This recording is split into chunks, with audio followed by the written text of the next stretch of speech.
গল্পের নাম চিঠিটা। স্থান গ্রাম বাংলার এক পুরনো বাড়ি। সময় শরতের শেষ রাতে। ছোটবেলায় রাহুল তার নানা বাড়িতে গিয়েছিল প্রায় প্রতি বছর। নানা বাড়ির পুরনো কাঠের বাঘর, বাঁশঝাড় আর পুকুর ঘাট সবাই ছিল রাহুলের প্রিয়। কিন্তু একটা জায়গায় সে কখনো যায়নি, বাড়ির পেছনের পুরনো গোডাউনটা। নানু বলতো, ওখানে কেউ যায় না রে, দরজাটা ভেতর থেকে আটকে দেওয়া, অনেক বছর আগে থেকেই বন্ধ। বয়সের সাথে সাথে রাহুল বড় হলো, শহরে সেটেল করলো। কিন্তু বছর দশেক কিন্তু বছর দশেক পর নানার মৃত্যুর পর সে আবার ফিরলো সেই বাড়িতে। উত্তরাধিকারী হিসেবে পুরো জায়গাটা এখন তার। বাড়ি মেরামতের কাজে এক রাতে রাহুল একা থাকছিল। চারদিক নীরব, শুধু মাঝে মাঝে শেয়ালের ডাক আর দূরে বাঁশঝাড়ে পাতার খসখস।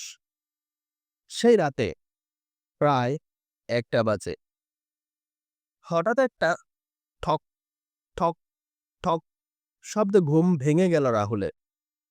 শব্দটা যেন বাড়ির পেছন দিক থেকে আসছে। সেই জানালা দিয়ে তাকিয়ে দেখলো কিছু না, কিন্তু কৌতূহল হলো। আলো হাতে নিয়ে সে গেল পেছনের দিকে। পেছনে সেই পুরনো গোডাউন, যেটা ছোটবেলায় কখনো দেখতে দেওয়া হয়নি। তবে আজ দরজাটা আধ খোলা। রাহুল এগিয়ে গেল। দরজার গায়ে হাত রাখতেই একটা ঠান্ডা বাতাস গায়ে লেগে গেল। ভিতরে একটা পুরনো কাঠের টেবিল, চারপাশে ধুলোমাখা আসবাব, আর এক কোণে একটা ছোট্ট কাঠের সিন্দুক। সিন্দুকটা খোলার সাথে সাথে একটা পুরনো চিঠি পড়ে গেল। চিঠিতে লেখা,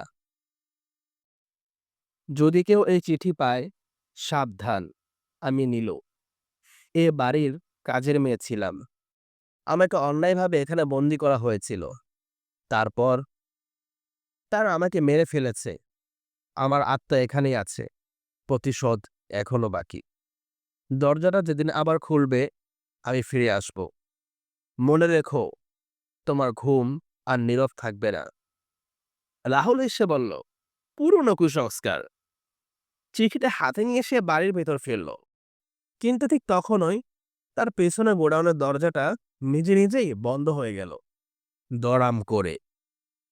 সে ফিরে তাকালো, কেউ নেই। রাতে ঘুমোতে গিয়ে রাহুল একটা ছায়া দেখতে পেল জানালার পাশে।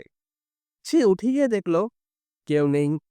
আবার শুতে গেল, কিন্তু এবার মনে হলো কেউ বিছানার পায়ের কাছে দাঁড়িয়ে দাঁড়িয়ে।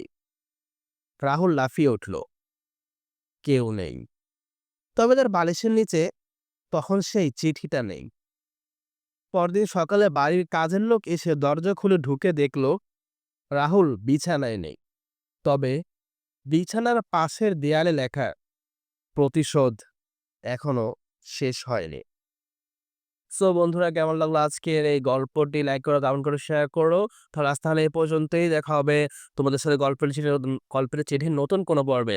ততদিন পর্যন্ত সুস্থ থাকো, ভালো থাকো, দৈনিক ৫ ওয়াক্ত সালাত আদায় করো। তো তো দেখা হচ্ছে আবার। আসসালামু আলাইকুম ওয়া রাহমাতুল্লাহি ওয়া বারাকাতুহু।